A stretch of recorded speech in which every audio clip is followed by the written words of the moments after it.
Et comme je crois qu'il n'y a pas de hasard avec Dieu dans nos prières, dans nos louanges, mais aussi dans la lecture de la parole de Dieu, il était question de sacrifice, forcément. Et nous allons parler encore ce matin du sacrifice, bien évidemment du sacrifice de Jésus. Amen. Hébreux chapitre 10.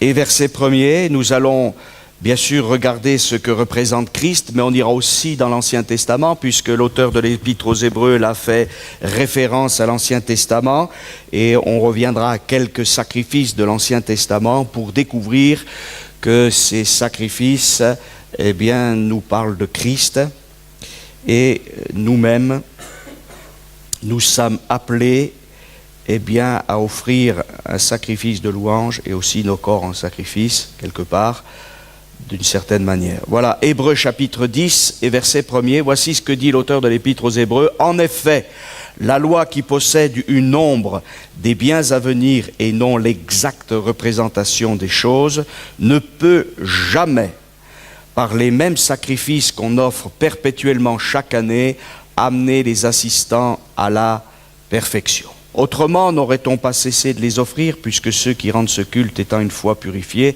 n'auraient plus aucune conscience de leurs péchés. Mais le souvenir des péchés est renouvelé chaque année par ces sacrifices, car il est impossible que le sang des taureaux et des boucs ôte les péchés. Il faut bien savoir, c'est que lorsque l'auteur de l'Épître aux Hébreux, écrit ce texte, le temple de Jérusalem n'est pas encore détruit. Voilà, et c'est pour ça qu'il parle encore des sacrifices qui sont offerts. Et puis il dit au verset 5, c'est pourquoi, alléluia, Christ entrant dans le monde dit, tu n'as voulu ni sacrifice ni offrande, mais tu m'as formé un corps, tu n'as agréé ni holocauste ni sacrifice pour le péché. Alors j'ai dit, voici je viens, dans le rouleau du livre, il est question de moi, pour faire, ô Dieu, ta volonté. Après avoir dit d'abord, tu n'as voulu et tu n'as agréé ni sacrifice, ni offrande, ni holocauste, ni sacrifice pour le péché, ce qu'on offre sur la loi, il a dit ensuite, je viens, voici, pour faire ta volonté. Il supprime ainsi la première chose pour établir la seconde. C'est en vertu de cette volonté que nous sommes sanctifiés par l'offrande du corps de Jésus-Christ, une fois pour toutes. Amen. Alléluia, la grande valeur, la valeur suprême du sacrifice de Jésus. Amen. Et là, on pourrait lire bien sûr toute l'Épître aux Hébreux qui finalement sur ce grand thème. Jamais ce qui a précédé Christ ne peut amener à la perfection. Amen. Tout l'Ancien Testament, ce sont des alliances et de vraies alliances, d'ailleurs des alliances que Dieu garde quelque part, mais qui ne peuvent pas amener à la perfection. Celui qui nous amène à la perfection, c'est le Fils de Dieu. Alléluia, c'est Jésus-Christ. Il est évident que tout ce que peut faire l'homme pécheur, aussi grand soit-il, ne peut rien amener à la perfection à cause du péché. Mais celui qui vient des cieux, amen, qui est saint, alléluia, dans ce mot saint, vous savez, il a été très déformé par la religion, de toutes les religions du monde. Il faudra sans doute qu'un jour je parle sur ce mot, parce qu'il prête parfois confusion, mais la sainteté de Dieu, c'est son exclusivité, c'est bien sûr sa pureté morale, mais beaucoup plus que cela, sa consécration, le fait qu'il est exceptionnel. Bref, je résume un peu. Et ce Dieu saint, eh bien, il peut changer notre vie. Amen. Le Père est saint. Père saint. Voilà. Jésus est saint, voilà, c'est une sainte offrande. Bien sûr, Jésus est parfait. Comme dit même Pierre lorsqu'il parle le jour de la Pentecôte, tu ne permettras pas que ton saint voie la corruption. S-A-I-N-T. Voilà, donc Jésus est le saint de Dieu, le Père est saint, puisqu'il est dit Père saint, Jésus le dit, et bien évidemment, l'Esprit est saint, puisqu'on exprime la plupart du temps, lorsqu'on parle de l'Esprit de Dieu, on dit le Saint-Esprit ou l'Esprit Saint. Donc Dieu est saint, et la sainteté, le rachat, la délivrance ne peut pas venir d'autre part que du ciel. Alléluia. Et si des bonnes choses, semble-t-il, peuvent venir de la terre, elles ne sont que temporaires. Et finalement, quand on regarde bien les bonnes choses, elles ne viennent que de Dieu. Voilà. Même si elles semblent provenir de la terre, en fait, elles viennent quand même de Dieu, que ce soit par la création ou que ce soit par une intervention miraculeuse. Amen. Alors il nous est dit dans ce texte que les sacrifices qu'on offrait perpétuellement ne pouvaient pas amener à la perfection. Et en fait, quand nous lisons l'Ancien Testament, et c'est là aussi ce que je veux dire ce matin, c'est que il faut prendre l'Ancien Testament comme une grande leçon pédagogique. Amen. Parce qu'attention, l'Ancien Testament est quand même la parole de Dieu. Hein? Parce qu'on pourrait aussi aller trop loin et dire, voilà, maintenant je ne prends que le Nouveau Testament. Non, mais si Dieu a parlé dans les anciens temps, c'est aussi pour qu'on puisse comprendre ce qui est accompli. Et Jésus est venu accomplir ce qui avait été dit, ce qui avait été promis. Et tout l'Ancien Testament, de la Genèse jusqu'à le livre du prophète Malachie, que ce soit l'histoire d'Israël ou même l'histoire de Noé, l'histoire d'Adam, etc., sont là pour nous décrire, d'une manière certes imparfaite, mais pour nous décrire eh bien, ce qui va arriver. Et l'auteur de l'Épître aux Hébreux dit ceci, en effet, la loi qui possède du nombre des choses à venir, voilà, et non une exacte représentation, voilà, mais néanmoins ces choses parfois peuvent nous faire mieux comprendre finalement ce qu'est le sacrifice de Jésus. Alors il faut lire toute la parole de Dieu, et vous le savez, il y a un livre qu'on aime, qu'on a de la difficulté à aborder, voilà, si je vous dis, vous aimez lire les psaumes, ça va, hein? Non? Et continuez à les lire, hein, je vous rassure. Hein. Voilà, mais c'est sûr que si je vous dis, on va lire le livre des Chroniques, et puis un tel, c'est difficile. Hein. Et pourtant, c'est la Bible. Hein. Et vous savez les richesses qu'il y a là-dedans. Hein. Parfois, on a des richesses, on ne sait pas. Hein. Vous savez, il y a des gens, et ça se passe en ce moment, hein, mais il y a des gens, ils ne savent pas que dans leur grenier, il y a un Rembrandt. Hein? On ne sait pas, et la grand-mère, elle a laissé ça, ou le grand-père, ou peut-être même l'arrière-grand-père, puis on a laissé ça, on l'a emballé, parce qu'à un moment donné, on a modernisé peut-être la maison, et puis on ne sait pas qu'il y a une richesse, qui est dans la cave, qui est dans le grenier, ou peut-être même là dans une pièce, on ne sait pas. Hein. Et parfois, je crois que nous, chrétiens que nous sommes, on ne sait pas qu'il y a des richesses. Voilà, on est riche. Voilà, on est riche de la parole de Dieu. Alors, c'est sûr qu'il y a certains textes, ils sont plus ardus, c'est plus difficile. Je ne vais pas vous lire dans le livre des Chroniques, ni même dans ce fameux livre du Lévitique, mais je vous promets qu'un jour, on va l'attaquer un petit peu, ce livre du Lévitique. Parce qu'il faut le dire, tiens, qu'est-ce que c'est? Et le livre du Lévitique, il est au milieu des 5 livres, des 5 premiers livres, hein, de ce qu'on appelle la Torah. Et ce n'est pas pour rien qu'il est au milieu.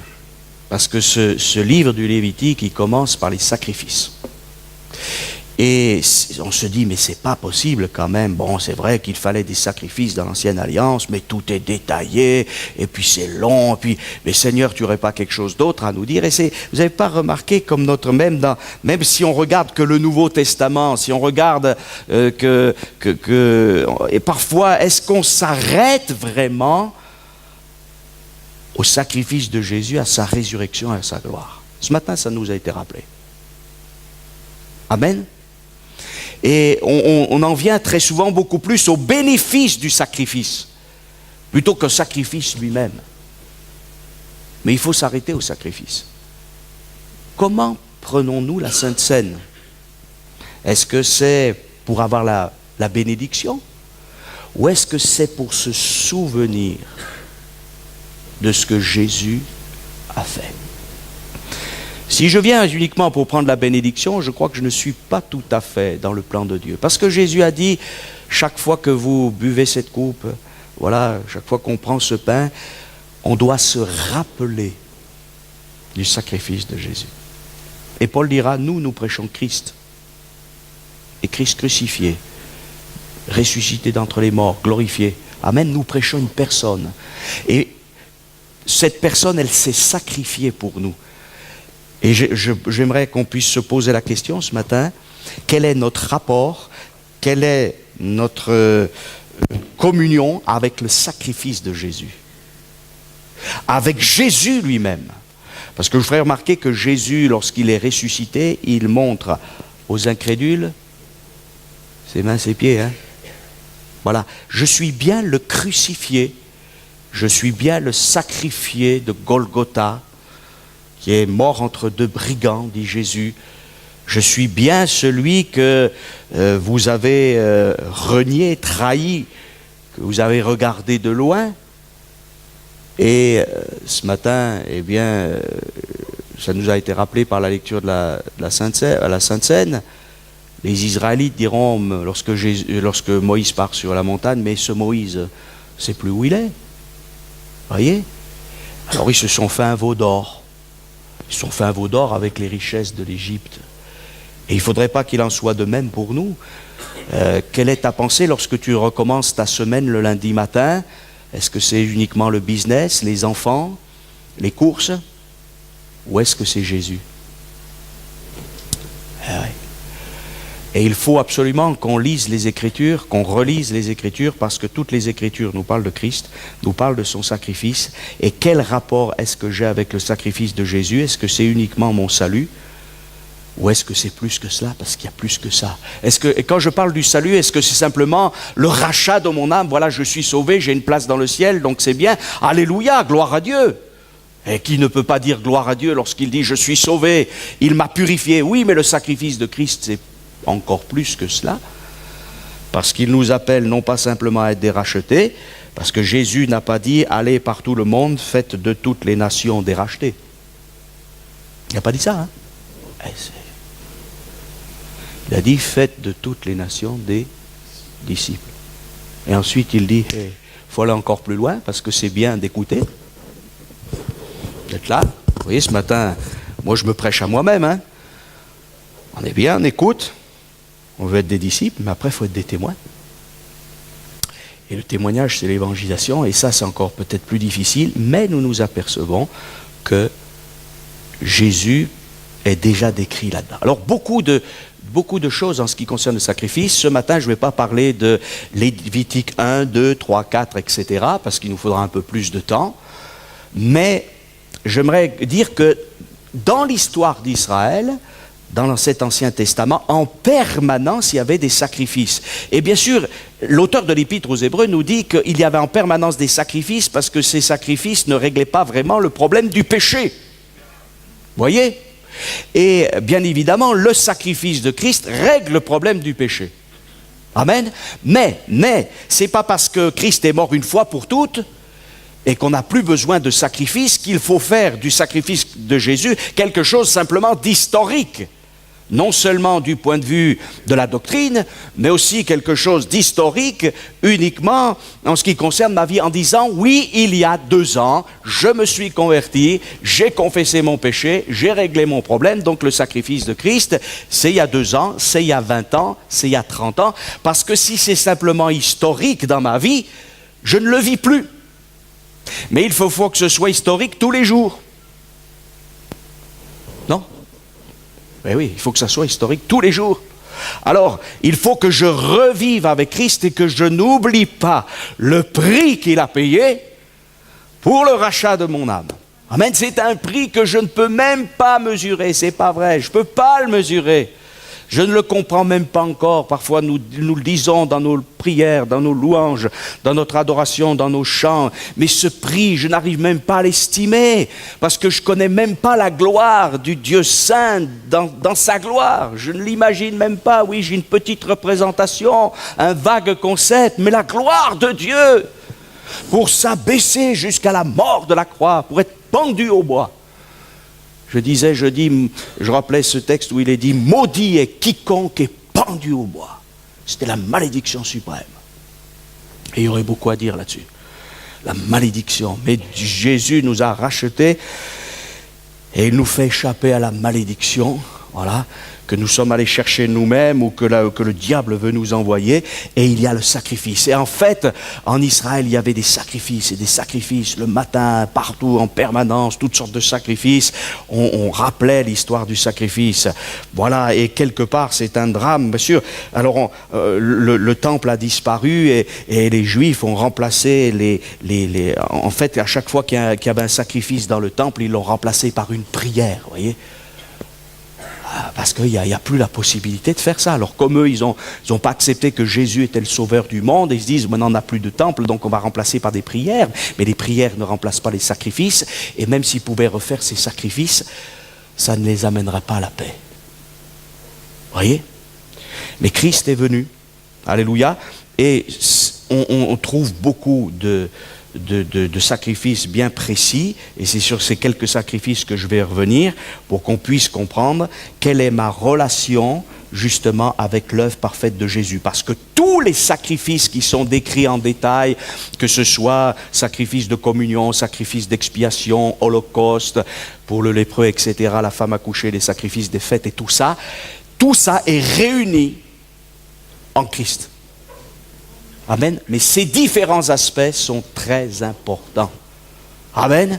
Nous prêchons Christ et Christ crucifié. C'est-à-dire qu'on n'est pas sauvé sans le sacrifice de Jésus. Et le message de l'évangile, c'est pas de dire aux gens, alléluia, gloire à Dieu, l'église elle est sympathique, mais c'est de dire, il y a une excellente nouvelle.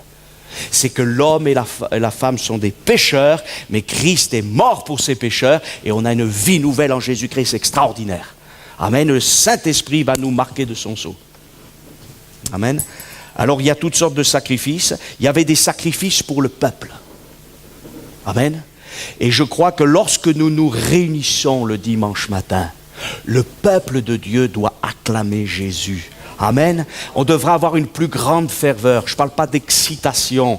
Je ne parle pas de choses artificielles qui seraient là poussées par une sorte de prédicateur excité sur l'estrade ou d'un groupe de chant qui... parce qu'après, on coupe le micro du prédicateur, on coupe la sono, il n'y a plus de louange. Ça, ce n'est pas la vraie louange. Mais que le peuple de Dieu puisse réaliser tout entier l'immense privilège qui est le sien. Alléluia. Et les louanges devraient fuser. Amen. Alors peut-être quelqu'un va me dire, oui mes frères, on est dans les épreuves, on est dans les contrariétés. Oui, eh bien je vais vous le dire, moi aussi j'ai des épreuves, des contrariétés, des oppositions tous les jours. Et je peux vous faire voir tous les frères et sœurs de l'Église qui ont des problèmes et des difficultés. Il ne faut pas qu'on se fasse avoir avec ça. Il y a quelqu'un qui nous a offert quelque chose de beaucoup plus grand. Et si il est là et il va intervenir dans nos épreuves, dans nos difficultés, dans nos combats, dans nos contrariétés, dans tout cela, il va venir, mais je lui dois la louange, et même plus que la louange, l'adoration. Amen, parce que je peux louer quelqu'un parce qu'il a fait quelque chose de bien, je peux dire c'est bien. La Bible nous dit qu'on peut louer les gens, mais on ne peut pas adorer les gens. Voilà. On a loué l'intendant infidèle. Jusqu'à ça va. Mais pas à l'adorer. Tu adoreras. Et même dans nos églises évangéliques, et je le dis, on parle de louange. Moi, je veux parler d'adoration parce que c'est plus haut. Ce n'est pas parce que c'est moi qui le dis, mais c'est parce que la Bible le dit. C'est un niveau plus haut. Et ce niveau ne se fera que si je réalise le sacrifice de Jésus, quoique la louange ce soit aussi très élevée, et que quelqu'un qui n'est pas passé par la croix, qui n'a pas reçu le pardon de ses péchés, il ne peut pas louer le Seigneur, c'est pas vrai. Il faut qu'on soit passé par la croix, et je loue le Seigneur pour le grand salut qu'il m'a accordé. Alléluia. Je loue Dieu pour ce qu'il est, mais aussi pour ce qu'il a fait. Aujourd'hui, il y a une tendance et c'est très très bien de louer Dieu pour ce qu'il est, mais aussi pour ce qu'il a fait. Les deux sont très très importants. Et le sacrifice me rappelle qu'il est grand, qu'il est saint, qu'il est glorieux, mais qu'il a fait. Et pas une petite chose, la plus grande des choses. Amen. Pour le peuple, il y avait des sacrifices. Et je vais prendre un peu dans cet ordre, parce que bon, il y a tellement de choses qu'on pourrait dire, c'est très très long. Mais il y avait un sacrifice qui était pour le lépreux. Le lépreux, ça se voyait qu'il était lépreux. S'il se mettait un petit peu, sans être nu, mais un peu à nu, ça se voyait. Et notre société est sous la lèpre. Le péché est là. Et on offrait un sacrifice quand le lépreux était guéri. Amen. Il y avait toutes sortes de choses qui étaient faites, même un peu particulières, parce qu'on prenait du bois, on prenait du bois de cèdre, on prenait de l'hysope, on prenait de l'écarlate, on prenait de l'eau vive, on prenait des oiseaux, et tout ça, ça représente Jésus. J'en parlerai un jour en détail. Voilà la résurrection, la mort de Jésus, la résurrection de Jésus. Et il y a quelque chose que nous ne devons jamais, jamais, jamais oublier. C'est la purification de nos anciens péchés. Alléluia. Et c'est la vie nouvelle en Jésus-Christ. La lèpre est en train de nous détruire de l'extérieur comme de l'intérieur, le péché. Et mes frères et sœurs, soyons très vigilants dans notre société qui a banalisé le péché, parce qu'avec les lois qui se succèdent, avec la mentalité qui se succède, qui s'installe aujourd'hui, même certaines anciennes lois, on les a déjà oubliées. Non? Eh oui, il y a ces dernières lois qu'on nous a inventées. Quelqu'un disait récemment, les lois, elles sont faites pour évoluer. Ça semble super, ça. Hein? La loi de Dieu, elle est faite pour ne pas changer. Parce que je vous ferai remarquer que Dieu avait dit, le salaire du péché, c'est la mort. Et Dieu n'a pas changé ça. Mais par contre, il a prévu un grand moyen de grâce pour que celui qui devait mourir pour nous, eh bien, vienne dans ce monde. Alléluia. Mais il n'a rien changé. Son fils n'a pas échappé à la mort parce qu'il a été fait péché pour nous. La loi de Dieu, elle n'a pas changé. Jamais. Mais elle a été accomplie en Jésus-Christ. Alléluia. Et maintenant, nous ne sommes plus sous la malédiction de la loi parce que nous ne pouvions pas nous sauver nous-mêmes.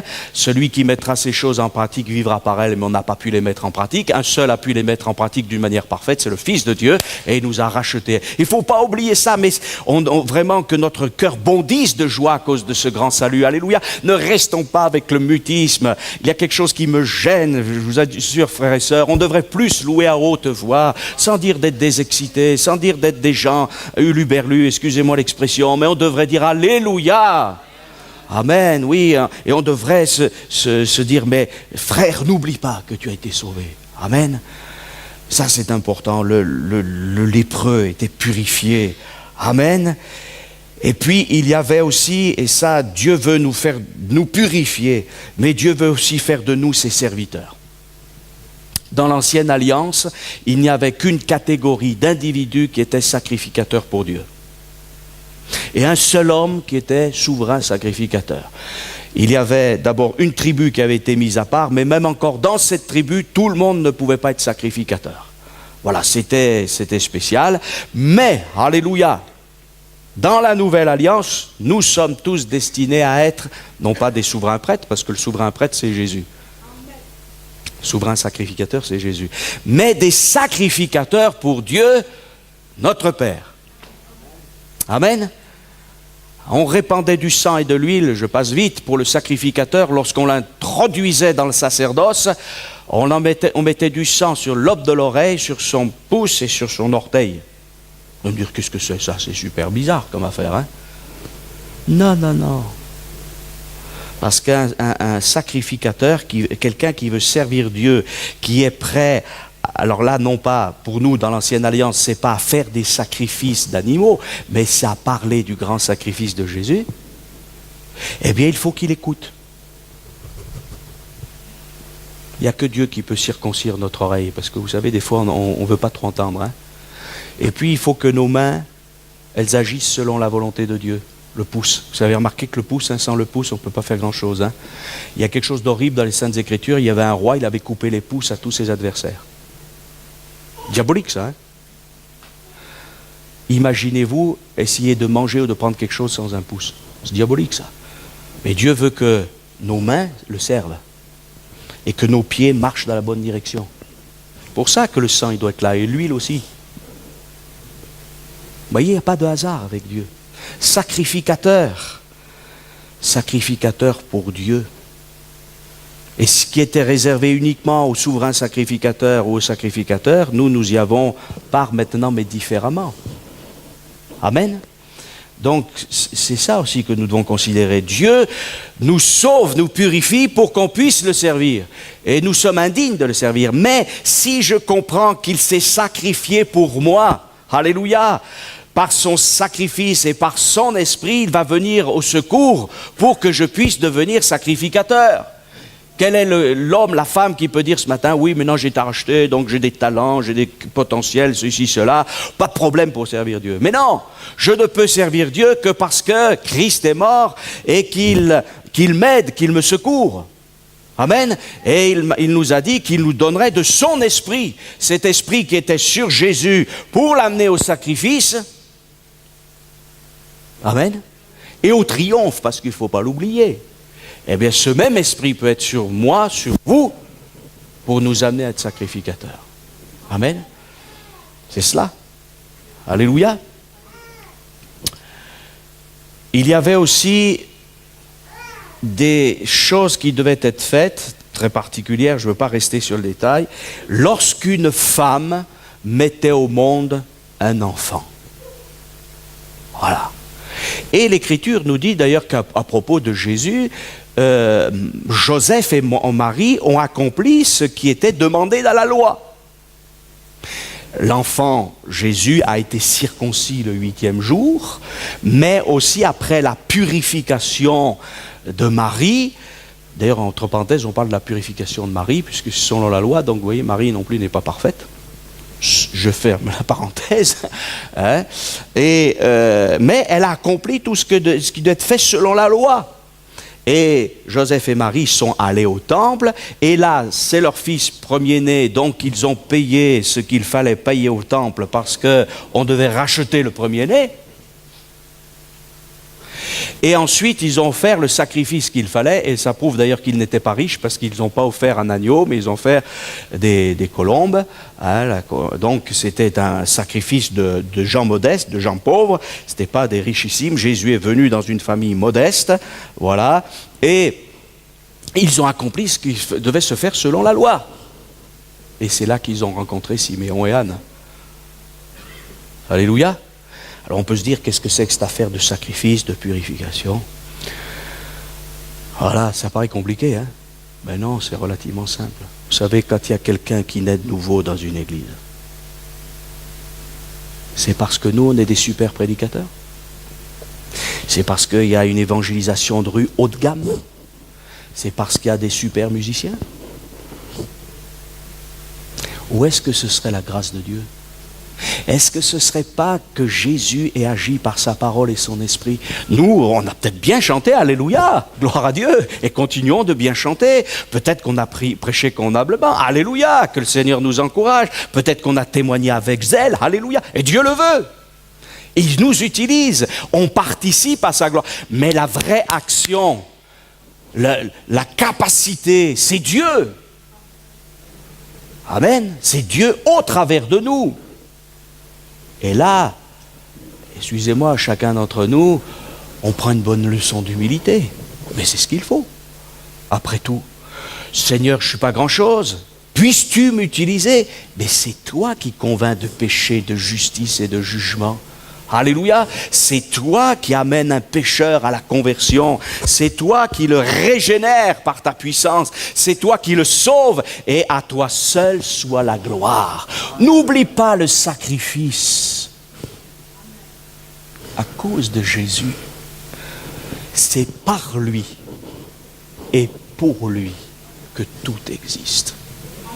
Et quand une église et un cœur, chacun d'entre nous, recommence peut-être, parce que malheureusement il y a eu parfois dans nos vies, dans les églises, l'homme prend trop la place, mais quand on replace vraiment Jésus sur le trône, à la gloire du Père, les choses fonctionnent différemment. Et elles fonctionnent bien. Et c'est ce qu'il faut faire ce matin. Seigneur, pardonne-nous à chaque fois qu'on a rajouté quelque chose qu'on n'aurait pas dû. Et le Seigneur connaît nos imperfections, mais ce que nous voulons, c'est ta gloire. Alléluia. Alors un homme est né, une femme est née de nouveau. Hein, je m'entends. Hein. Voilà. Alléluia. Pour ça que quand on fait un service de baptême, alléluia. Et on devrait tous être là. Hein. Que le Seigneur nous aide à considérer ce qu'il fait. Amen. Il y avait aussi, et je vais terminer par cela parce qu'on pourrait encore dire beaucoup de choses, mais lorsque chaque jour, il y avait ce qu'on appelait le sacrifice perpétuel. À savoir qu'on sacrifiait un agneau au commencement et à la fin de la journée. Voilà, on se dit, mais pourquoi ça? Pourquoi tant d'agneaux? Pourquoi tant de sang? Bon, c'est vrai, hein? Aujourd'hui, on n'a plus à le faire parce que tout est en Christ. Amen. Et si c'était l'image des choses à venir, la réalité, le corps, il est en Christ et Jésus est venu s'offrir. Mais ça voulait dire que chaque jour, c'est aussi le jour que Dieu fait. Et on commence avec Dieu et on devrait finir avec Dieu. Posons-nous la question, comment on commence la journée? Peut-être c'est le réveil, forcément, qui nous réveille. Mais après, qu'est-ce qu'on dit? Je me rappelle de cette sœur qui me disait, alors ça peut paraître naïf, vous voyez, mais Seigneur Jésus, je viens de me réveiller, gloire à toi, je veux commencer la journée avec toi. Amen. Bien sûr, après il faudra déjeuner, etc. On est des gens équilibrés, on n'est pas des insensés. Mais Seigneur, je veux commencer avec toi. On pourrait presque lui dire, bonjour Seigneur. Que ta paix repose sur ma vie et sur ceux que je vais rencontrer. Et puis on prie, on a notre partie spirituelle aussi le matin. Et puis après, peut-être, je ne sais pas si vous buvez du thé ou du café, ça c'est pas le problème. Chacun ses goûts. Mais on redémarre. Et on veut finir aussi. Et parfois c'est peut-être les informations et ceci et cela, et puis Internet, et puis voilà, et puis on a déjà la tête. Alors je sais bien qu'il faut s'occuper des enfants, je suis père et je suis même grand-père, il faut s'occuper de tout. Il ne faut jamais rien oublier, il ne faut pas être négligent. Mais comment est-ce que j'ai commencé la journée? Comment je vais l'achever? Est-ce que j'achève ma journée par un film policier ou le match de football, puis après j'oublie le Seigneur? Ou est-ce que je vais terminer ma journée avec Jésus? Il ne faut pas être mystique, Tout dépend de la valeur que j'accorde au sacrifice de Christ et à sa résurrection. Le propre du religieux, c'est de tellement cadrer les choses qu'il les cadre pour plus être dérangé. Non? Mais le sacrifice de Jésus ne nous dérange pas. Il vient pour nous soutenir. Il vient pour nous renouveler. Alléluia. Et vaut mieux terminer la journée en pensant encore à Jésus, peut-être par une lecture de la Bible ou par un livre chrétien, je ne sais pas, on n'est pas prisonnier d'une liturgie ou quoi que ce soit. Mais je commence, je fais ma journée et j'achève avec le Fils de Dieu. Amen. Quel rapport avons-nous avec l'œuvre de Christ? Tout en Christ nous parle de son amour. Il est venu pour qu'on commence une journée. Et vous voyez, quand par exemple Jésus nous dit « Je suis avec vous tous les jours jusqu'à la fin du monde », ce n'est pas simplement une présence de sécurité. Non? Si c'est ça, je suis avec vous pour vous protéger. Service de sécurité. Excusez-moi, le pompier de service. Mais non, c'est pas ça. Ne prenons pas le Seigneur pour ce qu'il est. Jésus nous dit qu'il est avec nous là. Voilà. On peut lui parler, on peut le prier, on peut l'invoquer. Parfois même on peut lui dire, Seigneur, j'ai une douleur telle que je ne supporte plus. Mais je veux que tu viennes me consoler. Je veux que tu viennes me guérir. Et puis si ça va bien, Seigneur, je veux pas t'oublier. Parce que je veux te louer. Alléluia. Et si vous mettez un CD dans votre voiture, là, ou peut-être MP3, je ne sais plus, là, eh bien chantez avec le Alléluia, Seigneur. Gloire à toi. Je commence et j'achève. Voilà. Et Seigneur, que cette journée te soit agréable. Je ne veux pas oublier que j'étais un lépreux. J'ai été purifié. Je ne veux pas oublier que je suis à ton service. Je suis un serviteur. Je suis un sacrificateur. Alléluia. Donc Seigneur, cette journée, non seulement tu vas me garder, tu vas me bénir. Alléluia. Parce que ça aussi, ça fait partie du plan de Dieu. Mais si tu peux m'utiliser, eh bien, utilise-moi. Et je suis conscient que même si j'amène quelqu'un à la foi, c'est encore ta grâce. C'est à cause de ton œuvre. C'est pas parce que je suis arrivé au summum de la vie spirituelle. Et Seigneur, je veux être en constamment avec toi. Alléluia. Je termine quand même par une petite chose, parce que bien sûr on pourrait y rester longtemps, c'est que lors de toutes les fêtes d'Israël, que ce soit la fête de Pâques, que ce soit la fête de Pentecôte, que ce soit la fête ce qu'on appelle du Grand Pardon, la fête aussi des tentes ou de Sukkot, qu'importe, toutes les fêtes, il y avait des sacrifices. On n'oubliait pas le sacrifice. N'oublions pas, tout commence par l'œuvre de Jésus. Alors, ça nous a été rappelé ce matin, il n'est plus sur la croix. Parce que j'aimerais pas non plus qu'on tombe dans le piège simplement du sacrifice au sens premier du terme. Il s'est sacrifié, il n'est plus sur une croix, mais on ne peut pas oublier la croix. Nous prêchons Christ et Christ crucifié. Mais nous ne prêchons pas un morceau de bois. Nous ne prêchons pas un sépulcre. Il y en a qui le prêchent et qui veulent absolument rentrer dans ce qu'on pense être le Saint-Sépulcre et qui sont là dans l'idolâtrie totale. Et s'il y a un lieu qui n'est pas si agréable que ça, même pas du tout agréable à visiter à Jérusalem, c'est ce lieu-là. Parce qu'on sent qu'il y a un poids d'idolâtrie et ce n'est pas du tout sûr en plus que ce soit le tombeau du Christ. Non, le tombeau, je ne sais pas. De toute manière, à partir de la résurrection, les chrétiens ne parlent plus du tombeau de Jésus. Il est vide, alléluia, mais par contre dans le ciel, alléluia, il y a quelqu'un qui continue son service de grand prêtre, c'est Jésus de Nazareth, il est à la droite de la majesté divine et il exerce un ministère de miséricorde jusqu'au jour où il reviendra des cieux, non pas pour un ministère de miséricorde, mais pour juger les nations et pour exercer pendant 1000 ans un règne de justice et après il rendra le royaume à son Dieu et Père. Et pour toujours, nous serons dans l'éternité. Alléluia. Et c'est vrai que nous ne devons pas oublier, toute ta vie, mon frère, ma sœur, toute ma vie est en rapport avec l'œuvre de Jésus. Son incarnation, sa mort, sa résurrection et sa glorification. Parce que ça, c'est quand même les 4 choses qu'il ne faut jamais oublier. Ne les oublions pas. Alors, ne dis pas, « Ah, j'ai trop de choses à faire. » Prends du temps avec Jésus et tu verras que toutes les autres choses, tu vas arriver à les faire. Et même, c'est un secret, je vous le dis à tous, hein, ça va encore mieux se faire. Alléluia. Parce que Dieu sait aussi que nous avons des besoins, que nous avons des choses à faire et il va nous aider à les accomplir, que ce soit pour nos enfants, que ce soit pour notre couple, que ce soit pour les affaires d'ici-bas, notre travail, tout ce qu'il y a à gérer. Il va s'occuper de nos affaires, occupons-nous de lui et en toute sagesse, faisons les choses que nous devons faire pour ce siècle, mais aussi avec lui et pour lui. Amen. N'oublions jamais ce qu'il a fait. Amen. On va se lever et on va rendre grâce à notre Dieu. Amen. On va remercier.